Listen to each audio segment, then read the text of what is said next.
Good afternoon and welcome to the Watchman Report. Friends, first I want to thank the Lord for healing my daughter's finger. She was severely cut on one of her fingers, and our doctor said that she was going to need reconstructive surgery. When she went to the hand surgeon, he said her finger looked fine and no surgery was necessary. So my wife and I want to thank the Lord for this healing. Additionally, I want to offer up prayers for a friend of mine, Harold Lipscomb, who is currently undergoing surgery at Good Samaritan Hospital, surgery on his legs. He has problems with the arteries in his legs, the veins in his legs. So please offer up some prayers for healing for Harold Lipscomb. The Lord gave me some words of knowledge concerning Israel. And it's particularly apropos concerning the topic we're going to discuss today on the USS Liberty. And my good friend Don Prince is here to discuss that, and we'll get to him shortly. The Lord gave me some words of knowledge concerning Israel. His warnings concern anti-Semitism, anti-Israeli statements, and policies by Gentile nations and by godless Masonic secular Zionists. Both groups are selling out Israel and giving away God's land.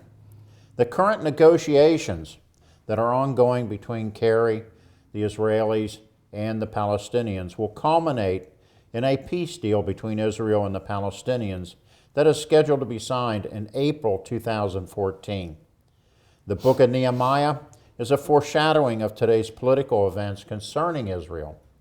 In Nehemiah chapter 4, the enemies of the Jews conspired to stop the building of the wall in Jerusalem.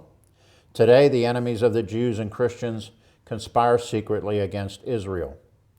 We can see this in negotiations concerning not just Palestine, but also in negotiations with Iran, which were secretly held for over a year, and with Syria.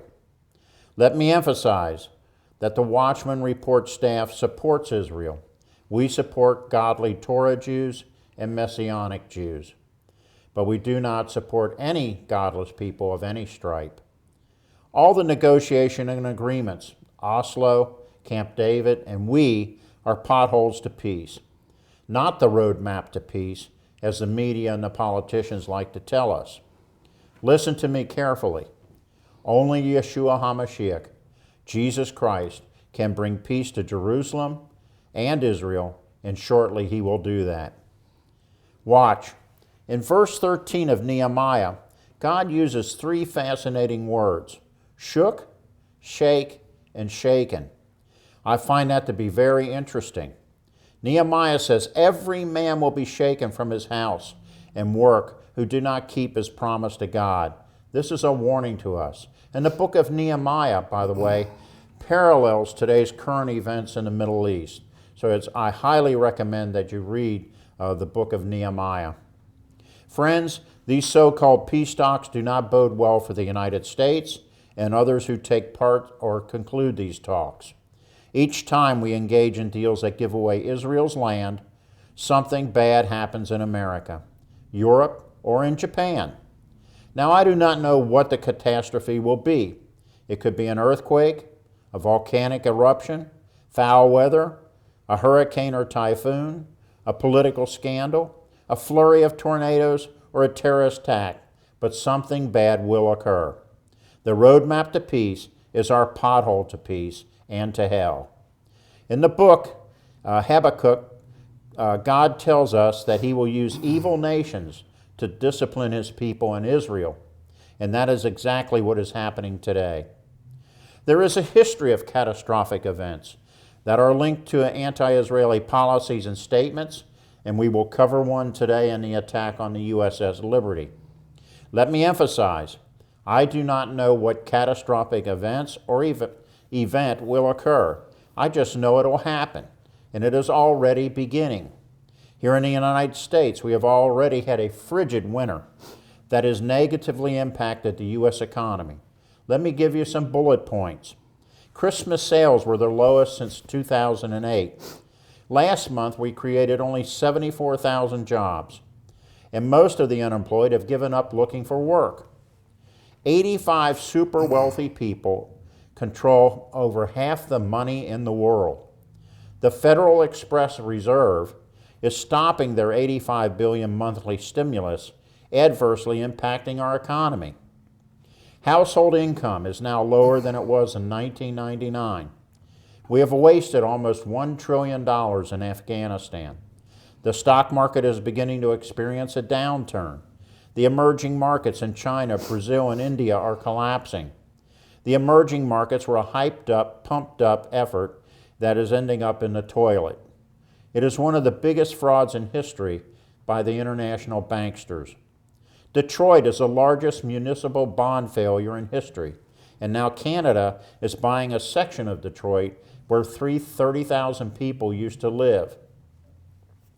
The winter has cost the economy $2.5 billion and the airlines $150 million because they had to reroute planes. There is a bad drought in California. On top of that, the citrus and tomato crops froze in California, and this will adversely impact inflationary rising grocery prices. Here in Ohio, propane fuel has gone from about $2.50 to $4, and some people cannot get propane to heat their homes. All the roads in Atlanta were paralyzed during the ice storm. Listen, when the economies of the world begin to fail, the Illuminati will resort to nationalism and war. They have always done that. Obama and the Illuminati won a war in Syria to deflect our attention from problems here at home. The economy in Japan has slumped, and now the Japanese are feuding with the Chinese. There are war drums banging between those two nations. There could be a severe earthquake somewhere. There could be more bad weather or a volcano erupting somewhere, maybe again in Iceland, I don't know. Add to the looming chastisements the fact that in 70 days, the first blood moon occurs on Passover, or Pesach, 15 April 2014, or 15 Nisan. The tetrads are a warning to the Jewish people and the Jewish nation. Friends, now is the time to come to Jesus Christ because, quite simply, time is running out for you.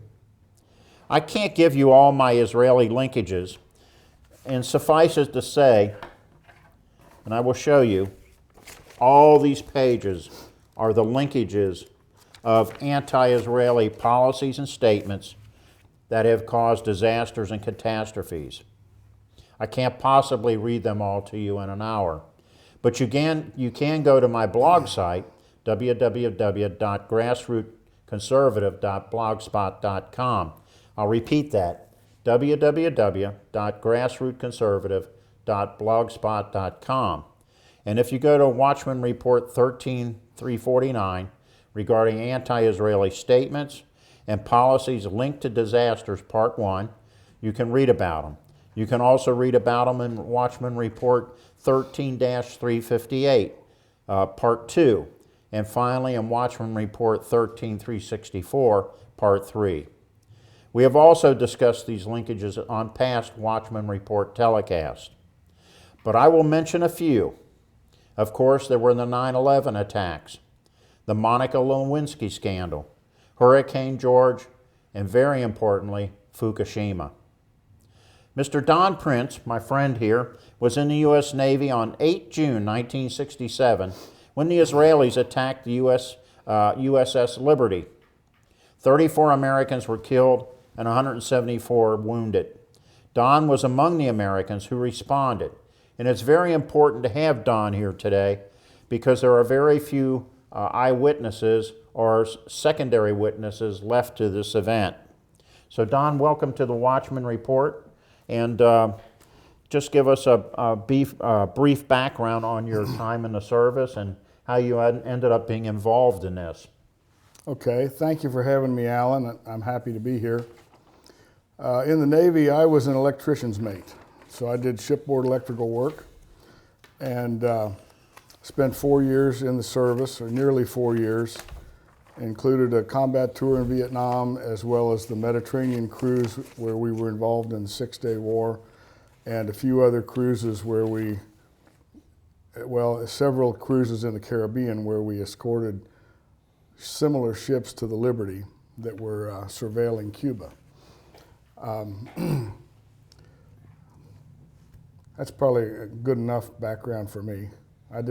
Personally, I didn't have that significant of a military career. Well, Don, you may downplay it, but you served your nation. We're honored to have you here today, and we thank you for your service to this I country. appreciate that. What is important here is that explain how you became involved with the USS Liberty. Well, our ship went to the Mediterranean a month or so, maybe 2 months prior to the Six-Day War breaking out. And when the tensions rose, all of the ports in the Mediterranean were suddenly closed to visits by U.S. Navy vessels just because they were full. Ships that were normally out to sea or visiting ports were all in port and staying there because they couldn't get where they wanted to go because of the unrest. So our ship had been sent north of Crete, and we were just sort of lazily going back and forth, and it felt like we were wasting time. And we had been to sea fully 6 weeks since we had left Gibraltar without doing anything significant, and then suddenly everything was full speed ahead. We're headed down to rescue this ship, and it was a 17-hour trip overnight with the ship moving at full power. And that's when a destroyer, my ship was the USS Davis, and she's now no longer in existence, but was built in the middle 50s, and this was the middle 60s, so about a 10-year-old warship, plenty of capacity and capability. Now, were you in a aircraft carrier task force, or were you steaming alone? We felt alone just because we, as the everyday working guys on the ship, we couldn't see anybody else. But I'm sure we were part of, obviously we were part of the 6th Fleet at that time, and we were under command of the admirals of the 6th Fleet.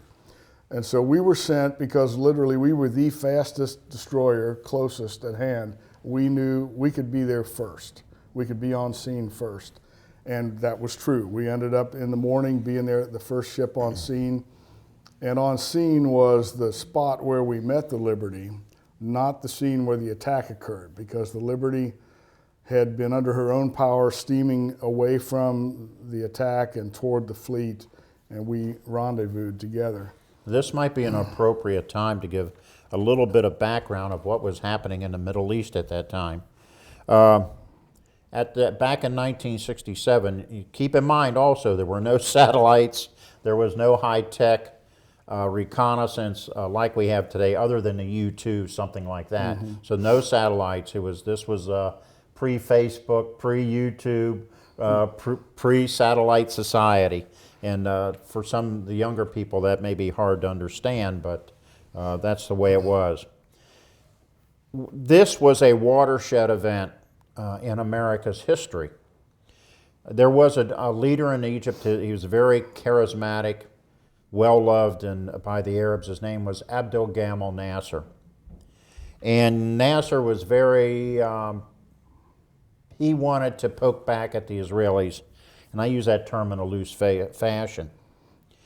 But at any rate, when you go back to 1967, the United States was not the dominant supplier of weapons to Israel at that time. Previously, she had made her own weapons or purchased them from other nations. This event became a big deal in the sense that the security of Israel subsequently to this event became a key U.S. policy. And like I said, this is a watershed event, and it created a new strategic objective in the Middle East, a new strategic view. So this is a prelude to enduring the Six-Day War in which Israel captured Jerusalem. But the whole focus of Abdel Gamal Nasser in Israel plays into this. And Nasser had moved his troops into the demilitarized zone in the Sinai. So this is now Israeli and Egyptian troops were confronting each other directly. This was big because it was, what's the word I'm looking for, Don? This was a signal of war with the Israelis. Yes. They felt that an attack was coming. So continue, sir. Well, I should probably continue with the events of that day. the Liberty came under attack by 3 waves of jet fighters, followed by 3 torpedo boats. And prior to that, they had been surveilled in the air with at least 13 flyovers by Israeli planes. And so there's little doubt that the Israelis can honestly say they didn't recognize it as an American vessel. The men on board the ship said the American flag was flying, and after all, that is the primary means of identification of any ship on the sea, is the flag being flown. In addition, U.S. vessels, U.S. Navy vessels, are all painted haze gray. They all have 7-foot-high, white, outlined in black letters identifying them on the sides of the bow. No other country has that kind of configuration. The name Liberty is also in 18-inch high letters in black across the stern of the ship. Any pilot worth his salt who is surveilling ought to be able to pick those things out from the air. And certainly, I would assume they had cameras in those planes and they could analyze the photos.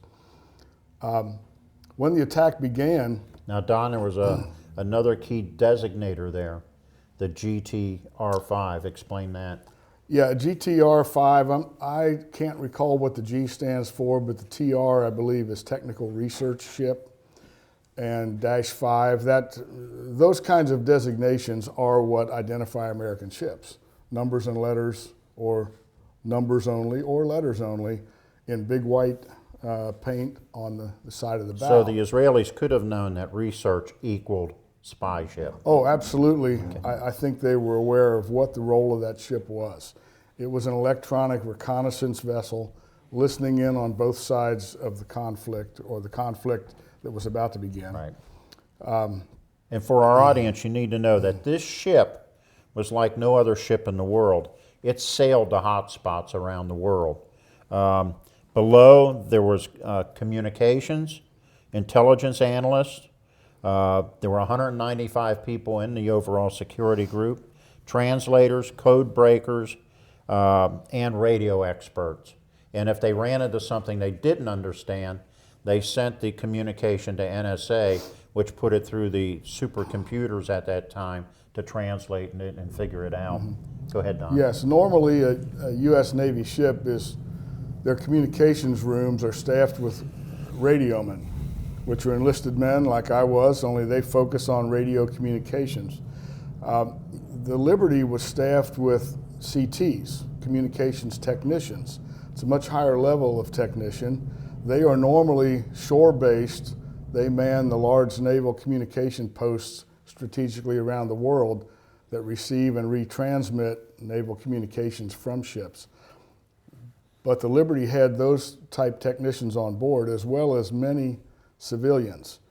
And a civilian on a U.S. Navy ship, you might as well just say that equals either NSA or CIA personnel. And that's what I believe were on this ship. One of the crew members of the USS Liberty said, if it was broadcast on the radio, whether it was high wave, medium wave, low wave, or extremely low frequency, the Liberty could hear it. I would tend to believe that. There was also an antenna on board the Liberty, which is obvious in photos of the ship. You might even see on the covers of these books in front of us. It was a large dish antenna. Well, we've all seen dishes in everybody's backyards and on rooftops, but there were no microwave dishes in 1967, except for this one on the USS Liberty. Well, there were very, very few dishes, period. Right, and the men that I met in Malta after the event was over that had been crew members on the Liberty referred to that antenna as the moon relay antenna. That technology bounced microwave signals off of the moon, and they were received in Washington, at the Pentagon, and the White House. That was the I guess what we're trying to say here is this ship was state-of-the-art at that time. Yes. It was the high-tech spy ship of its day. Yes, it was. Go ahead, sir. The attack took, there are different accounts listed. I've mentioned here in my notes that it was about an hour long. I think precisely it was like an hour and 15 minutes. Some of these books refer to it as a 2-hour attack. That's not that important. But think of that length of time being attacked by high-speed, high-tech jet fighters. And all you are is a reasonably slow ship sitting in the middle of the ocean. You are a sitting duck. This ship, the Liberty, was not a combat vessel, had no cannons, no anti-aircraft devices. All they had was 4 50 caliber machine guns that were intended to repel pirates and other boarders if that were ever a need. The first strafing run took out all the antennas and all 4 machine guns. Therefore, they had no defense and they had no communication. They did get some communication out shortly after that as one of their technicians rigged a temporary antenna of some kind, and they were able to contact the fleet and get the word out that they were under attack and needed help. The jets were scrambled from the USS Saratoga to respond. They were called back and told to return to the ship by the Secretary of Defense, Robert McNamara himself. And that was considered to be a mistaken command somehow. And so they were launched a second time. Surely no one would have meant to call back help going to rescue a Navy ship under attack. So the captain sent the planes again. This time they were called back by the fleet admiral under his instructions from Washington. And so the Liberty was hung out to dry. No one was going to defend her. Torpedo boats approached, made attack runs. They fired 5 torpedoes at the Liberty. The captain miraculously evaded 4 of them. One of them struck in the center of the hull and put a hole in the hull that ultimately we would discover was 25 feet wide just below the waterline, and it went all the way down to the keel, 39 feet high, 25 feet wide. It's a huge hole. Should have actually broken the ship in half, but somehow it's a miracle. It's a miracle that this ship did not sink. That's right. I would say that was a godly event. Could well be. Could well be. And I want to add also something I forgot to paint the picture, the background here. Just before this happened, Abdel Gamal Nasser of Egypt had closed the Straits of Tehran, which is down near the Red Sea, and had cut off the Israeli port of Eilat. So we're in a situation here where Egypt and Israel are on the brink of war. Mm-hmm. Go ahead, Ron. The attack continued even after the torpedo. The captain gave the order to abandon ship, assuming it was going to go down after that huge torpedo hit. The third wave, or either the second or the third wave of jets, used napalm and set the entire outside of the ship on fire, which burned up the 2 wooden boats, the captain's gig and the whale boat, and burned up most of the rubber life rafts. The remaining life rafts were launched and inflated to prepare for abandoning ship, and the torpedo boats machine gunned the life rafts. Clearly the message was, this ship's going down and it's going down with all hands. That's a pretty sobering thought when you're on that ship. And there were also helicopters hovering nearby full of troops. Israeli helicopters. Israeli helicopters. And in fact, that's the first time they realized for sure they were Israeli, because the helicopters had the Israeli markings. And I believe the jets had their markings covered up to where they would be mistaken identity kind of situation. Now, I don't want to speak for Don here. This is just my personal opinion. But I believe there were evil people, not only in Israel, but in Washington, D.C., who wanted this ship sunk without any survivors. And this is called a false flag.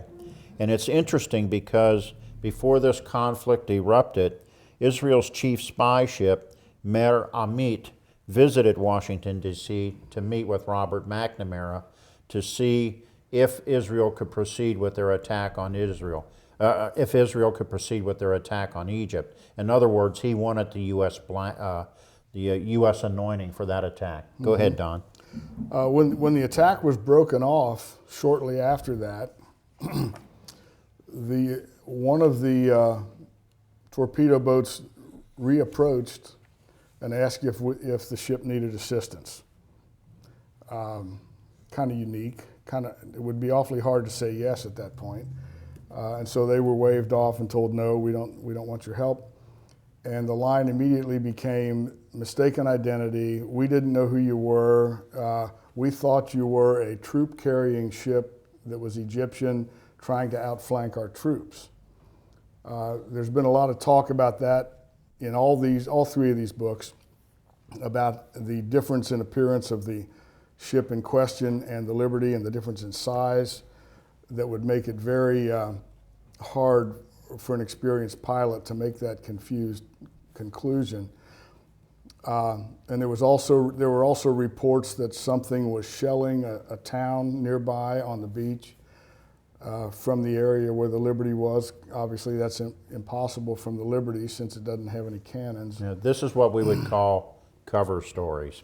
Yeah, and so ultimately, when we arrived on scene, we were reasonably in the dark. As a low-level enlisted man like I was, we were going to do what we're told, and the ship was conserving fresh water. They secured our showers, and they told us, we needed to pad the entire side of the ship because we'd be going alongside a ship that was crippled and listing.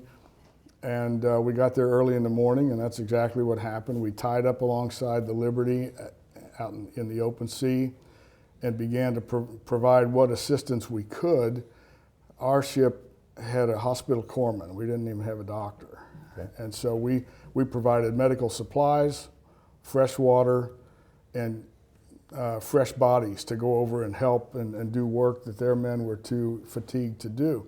So you actually went on board the USS Liberty? I did. I was doing other chores that day on board the Davis, but my chief electrician's mate came and got me and said, come on, we need you over here.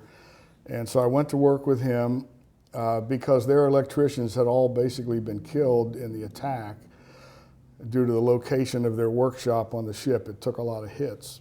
And people had not thought to do simple tasks like reset circuit breakers and just check the integrity of circuits and try to get them going again.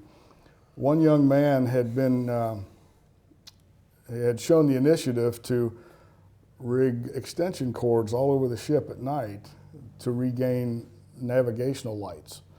Without that, there were no navigational lights at all. The ship was just dark in the middle of the ocean at night. We were able to restore a lot of power simply by resetting circuit breakers.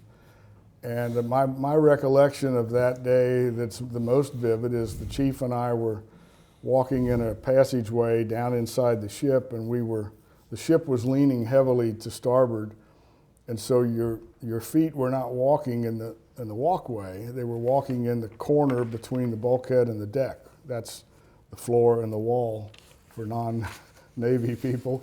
So you're walking in that corner, and the floor is slippery and wet. There's water up around our ankles, sometimes up to our calves, with fuel oil floating on top of it, and we were going around resetting circuit breakers.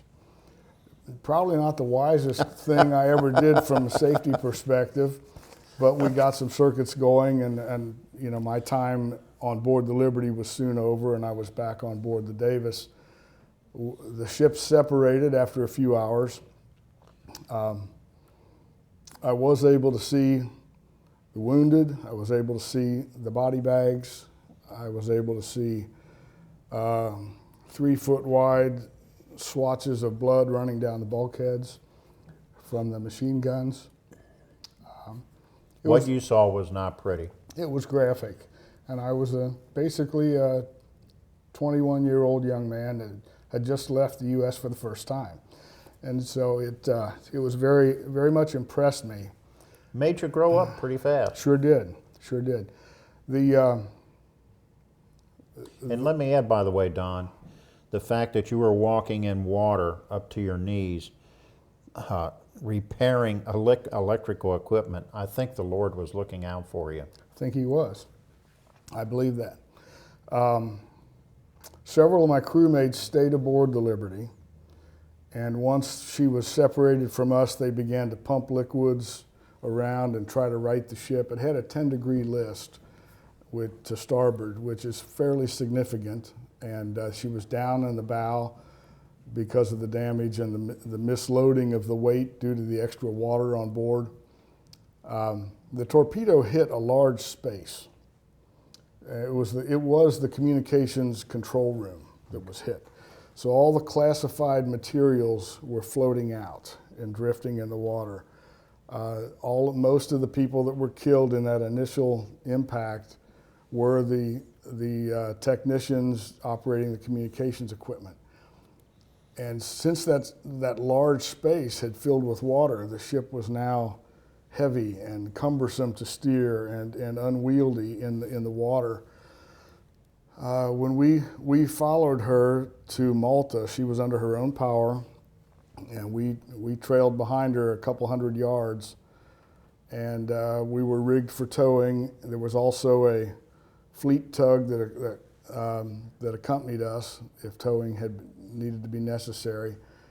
But halfway to Malta, Malta was, I think, chosen because friendly port, and they had a dry dock.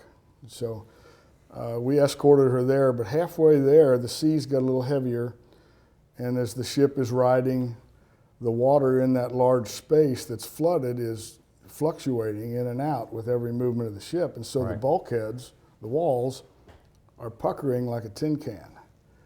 And on the other side of the wall, where people could watch it, the paint was chipping off because of the flexing of the steel. So the crew was required to get in there and use shoring timbers and plywood and support that wall to prevent it from failing, which would have caused the ship to fail and to sink at that point. And so many of the guys that I knew from my ship were over there, and they were helping to do that work. Most of them confessed when they came back that they spent the night each night sleeping on the deck with one life jacket as a pillow and one life jacket on, because they didn't have confidence the ship was going to stay afloat, and they wanted to be able to float off to the surface if it went down. Now, you guys were told something about cameras and other items.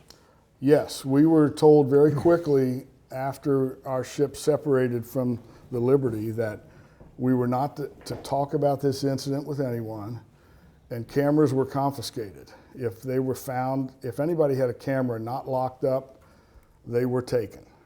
I witnessed the executive officer reach into a porthole. It was kind of a comical moment. We all didn't have portholes. We slept in big rooms in like a dormitory room. But the officers had staterooms above the main deck, and most of them had a porthole they could look outside. And there was an officer taking home movies through the porthole, and the executive officer walked by and reached in and with one motion grabbed the camera and over the side, pulled it out. It was a poignant moment. So I knew he was serious about, don't take any pictures. I'm sure that junior officer heard about that in more detail later.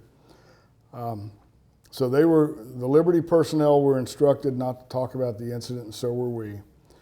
Now, we had been on scene maybe an hour or so, and a couple of aircraft carriers showed up, a full cruiser showed up.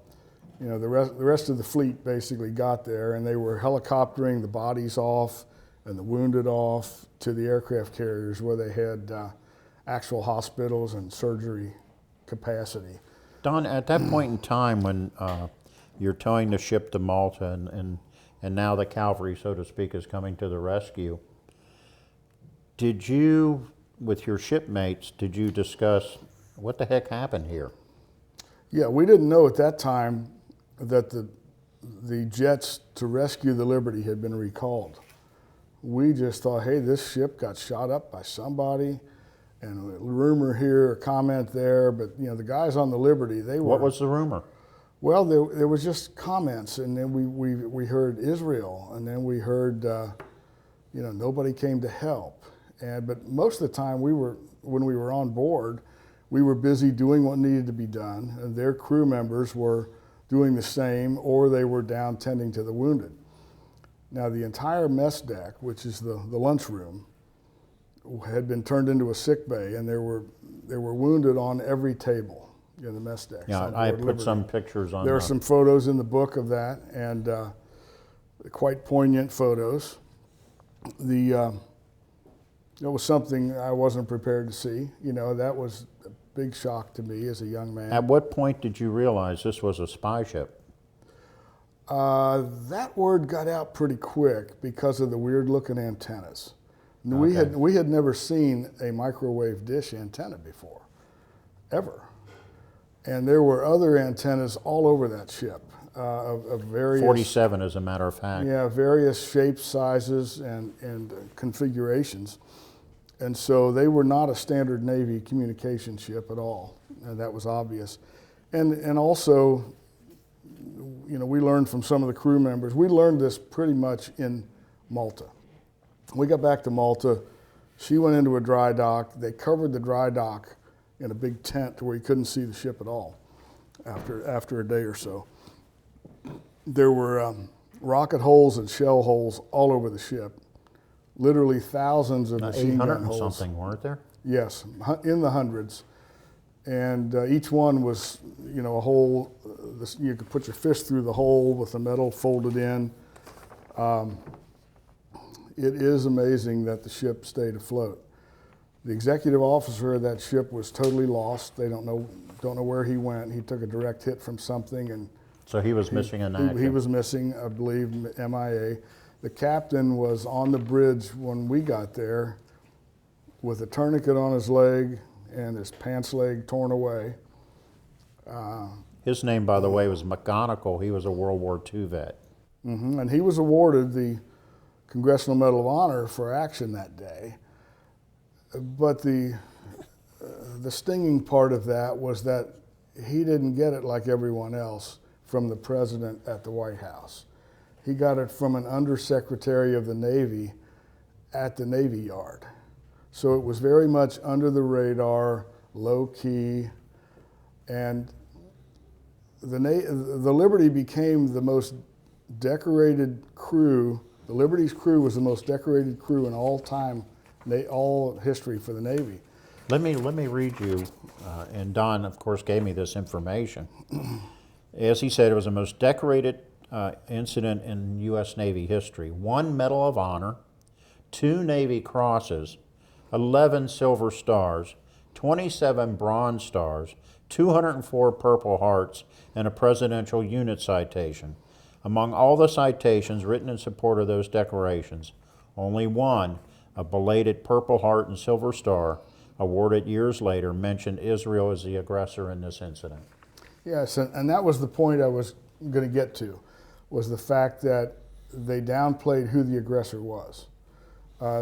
None of the citations, whenever there's a medal or a ribbon awarded, there's a full page written on what happened, who did what, and therefore this person deserves that award. Usually it tells the enemy that was involved in the conflict, but none of them that were contemporary to the event listed Israel. And that theme followed through the investigation. As the investigation began, of course, now I've learned this about the investigation from these books. I wasn't part of that. But all the way through, the questions that were put to the crewmen related to, did our crewmen make any mistakes? Did we fire on them first?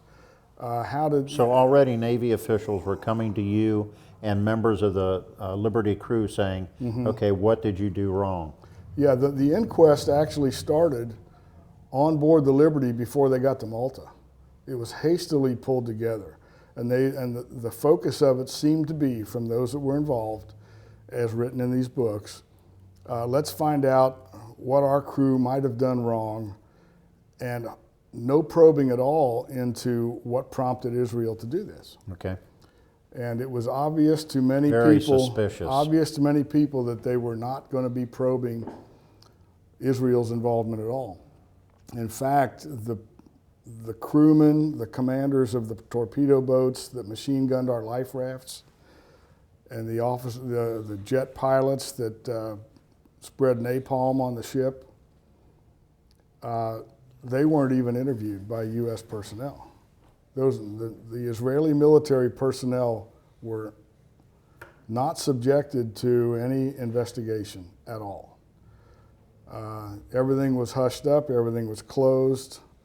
It's interesting, Admiral McCain was the admiral over the 6th Fleet at that time. I'm not quite sure exactly of his title, but Admiral McCain handled closing this thing down. Uh-huh.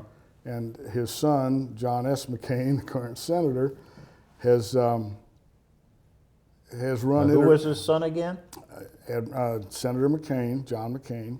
The POW who? The POW and the current senator, former candidate for the presidency. He has run interference for people who want to keep this quiet, and he has done his part to prevent documents from being released even recently. So it's kind of difficult to get at the truth if documents are not released. Now, it's been 46 years now since the event.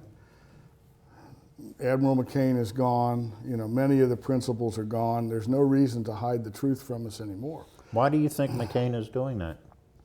I think there's things there that the government simply doesn't want to come out.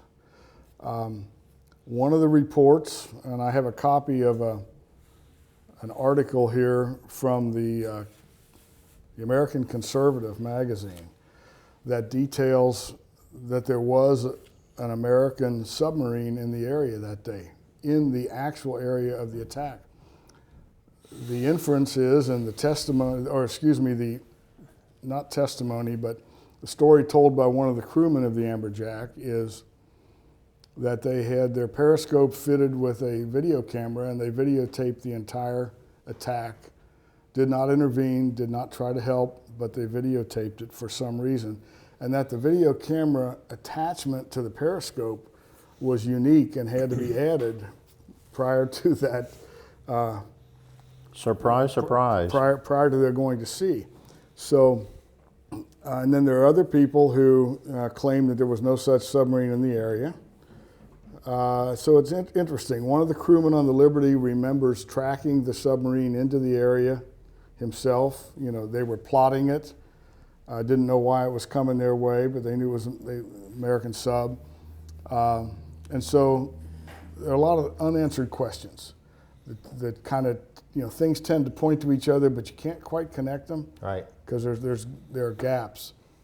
And I will say this, these two books, I guess the camera's picking this up, these two books, one of them is written by an actual survivor of Is that this one by Ennis was a survivor? James Ennis was a lieutenant, I believe. He was an officer aboard the Liberty.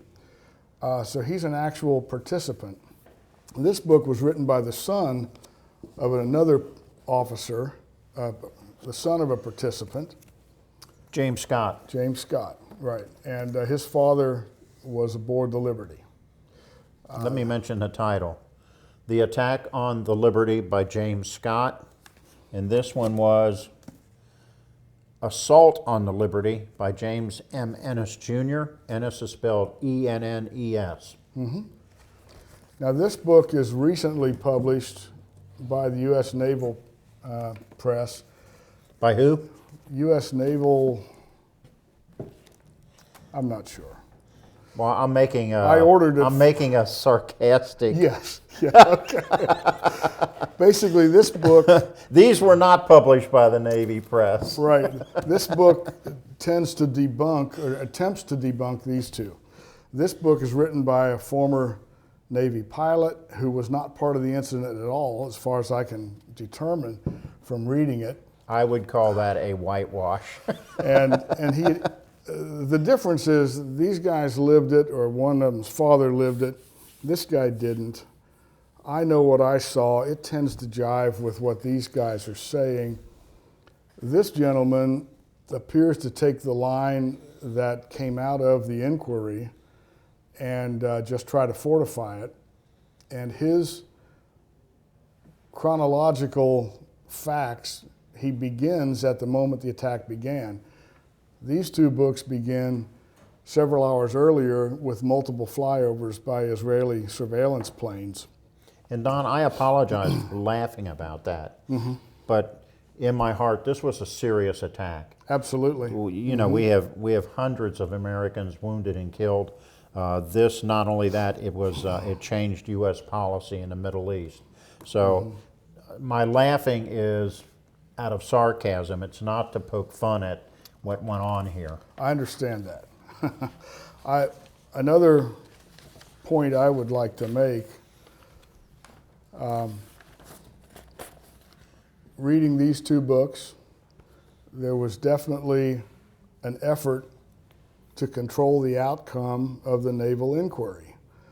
And I want to quote a couple significant people here, and so I'm going to read it to make sure I get it right.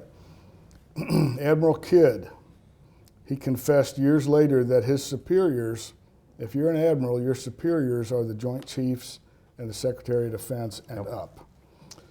His superiors had handicapped the investigation. Israel was off limits. This is a quote, "Our Navy's inquiry was tasked to paint but one part of the picture," the admiral wrote in a letter to one of the Liberty's officers. Another individual, Captain Ward Boston, he was senior legal counsel to the Court of Inquiry. He stated, "I am certain that the Israeli pilots that undertook the attack, as well as their superiors who had ordered the attack, were well aware that the ship was American. I saw the flag, which had visibly identified the ship as American, riddled with bullet holes, and heard testimony that made it clear that the Israelis intended there be no survivors. Yet the official report concluded it to be a case of mistaken identity." I think that says it all. For whatever reason that the attack was begun, I think my personal belief is the Israelis knew what kind of ship it was, and they didn't want the United States listening in on their war. And they said, look, if you're going to have your ship here that's listening to us, we're going to do something about it. And they did. After that, they broke off the attack. I believe they broke off the attack once they realized for sure that our fleet had been notified and they weren't going to be able to put it on the bottom quickly enough to go undiscovered. That's when they broke the attack off and began to apologize and say it was mistaken identity. Now, Don, you indicated to me earlier that somebody had made a statement that they wanted this ship sunk. Now, and Don cannot remember which book it's in or which document, but he knows it's in there. Who made that statement? The statement that I read, so it is hearsay to me, was that President Johnson wanted the ship sunk. His quote was something to the effect of, "I want that blank, blank, blank ship on the bottom." That's pretty sobering to me, to think that the Commander-in-Chief is complicit in that manner. I would hope that's not true, but I don't know what to believe, and we won't know what to believe unless they release all the documents. Right. So. Now, I have a slightly different feeling from Don on this. I feel that this incident was a false flag attack. I think that there were people who wanted perhaps the United States involved in this six-day war. I think there are people, and evil people, who did not care if American sailors and American contractors or civilians were killed in this attack. And I think it's very important in relationship to events occurring in our nation today, in regards to secrecy with the NSA, in regards to things going on with the IRS. It's now becoming clear that the IRS, in order to remove political opponents, is indicting certain people, going after certain people, including Dinesh D'Souza. So this whole element of evil secrecy in our government shows you that when American lives are involved, when innocent American sailors are involved, these people have no compunction about killing them or sending a ship to the bottom. So that, to me, this is a precedent of what has been going on today.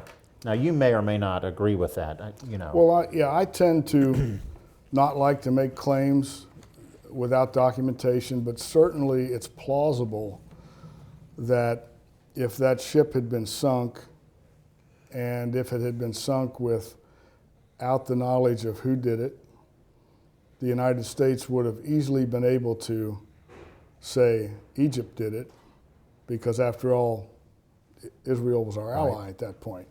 And so that could have been a trigger, just like the so-called torpedoing of the Maine and, the Lusitania. and other events that have pulled us into wars. That could have been a false flag. And the most recent one, Don, is the alleged chemical attack in Syria, in which the United States and the Obama administration said that the Assad's government did that attack, and there are videos and clear-cut evidence indicating that it was the Al-Qaeda terrorists who did the attack, some of the terrorists even admitting that they did. Sure. So this pattern of evil secrecy continues, and then once again, in my opinion, the administration and other people want us to get involved in a war in Syria. Now, prophetically, sooner or later, there's going to be war anyway. But that's in God's time. And that's of end times prophecy in that. That's right. But we have these evil people who are manipulating situations in order to, in some cases, and they've historically done this, as I said in my talk, when you want to divert people's attention from a bad economy, well, let's start a war somewhere. So, Yeah. Well, you know, and friends can disagree on that. absolutely. And I would love to have more facts. But I want to point out something else. Back a year and a half ago or so, it was actually during the campaign cycle for our president's reelection, I organized. And let me add, by the way, we're not here to kick and pound on Obama. This has been going on for a long time. We've mentioned Lyndon Johnson. Go ahead, Don. Right, and we're just trying. I personally am after facts, and I think the Liberty survivors deserve some facts at this point. Yes, they do. And the widows. It's time for that to come out. I will say, on Israel's behalf, they made some limited, I don't think adequate, but they made some reparations to the families of the lost and wounded. Many years ago, they did come forward with some financial payments. Nothing, of course, is sufficient, but it was an act of, okay, we were at least culpable in this incident. They didn't admit that it was predetermined that they were going to attack a U.S. vessel, but they did admit culpability. But recently, during the campaign cycle, I organized a picket. I've never done that before. And I was so upset, and it was over the Benghazi incident. And I guess there were 6 or 8 of us veterans that picketed the Obama campaign office in Mason, where I'm living in Mason, Ohio. And we did that because that was the obvious location where we could maybe get some press. And we were all frustrated over the abandonment of the folks in Benghazi. And some of us are still frustrated. I am very frustrated, and it hit me so hard because I saw that before. I saw it in Bingo. the USS Liberty, In where our 1967. government abandoned those men to die, and was very callous about the fact that they had put them there, and then when harm came to their way, they sent no one to rescue. Right. And in fact, the people who did go to rescue and were called back, many of them were reprimanded for that. But Don, this has been going on since a long time. We threw our allies under the bus in Vietnam. Yes. Now, whether we should have got involved in that war or not, that's a different debate. But we threw our allies under the bus in Vietnam. We threw our allies under the bus in Egypt. And also we now see Obama and his brother Malik and Hillary Clinton have been indicted by the Egyptians for undermining that country and committing war crimes against the Egyptian people. I'll bet you 9 out of 10 Americans don't even know that fact. No, that's news to me. So this is an ongoing pattern. It's not just the USS Liberty. It's a pattern of events that keep on occurring. Yes. And Benghazi may just be the latest, or Egypt. It's going on in Syria. It's going on in the Ukraine. Now, the United States may not be involved in the Ukraine, but it's going on in the Ukraine. Summary? In summary, I would say I would just make a call for the United States Congress to come forth with the documents that all the Liberty survivors have been asking for decades. They deserve closure. The questions in these books need to be answered, and they ought to be answered while some of the people are still alive. Do you know if there is any declassification date on those documents? Some of them have been, but many have not. And so but there has never been a full investigation by the United States Senate, which there normally is after an event such as this. The only investigation that took place was pulled together and begun on board the ship before it even got to dry dock for repairs, and concluded in Malta. It was hastily assembled, it was hastily completed, and it had a preconceived outcome. And let me add that no amount of money that Israel paid these people, the widows or the children of these men, no amount of money can ever repay them for their duty to the United States and what they suffered. If I could, I want to be clear that as a biblical Christian, I'm a supporter of Israel. So am I. And I knew you were. And I in no way want to be associated with Israel or Jewish bashing. The Jews are God's chosen people, and they play a key role in end time events. And I consider many of them that I know to be my brothers and sisters. And so I hope that this political discussion does not come across as an anti-Semitic discussion. And that's not our intent here. No, not our intent. Not at all. And, Don, as you look back through the years, at that point in time, you thought you were hearing rumors of this and that. At what point in time did you become aware through evidence that it was clearly an Israeli attack? When I was in Malta. Okay. Because when our ship, I said earlier that our ship stopped in Gibraltar, and then it had been 6 or 8 weeks we'd been out to sea without any ports of call, and then we went to the Liberty incident and then went back to Malta. So Malta was the first time to get off and stretch your legs on dry land. And if you had a USS Davis stripe on your shoulder, on your uniform, you could not go anywhere without a Liberty sailor trying to buy you a drink.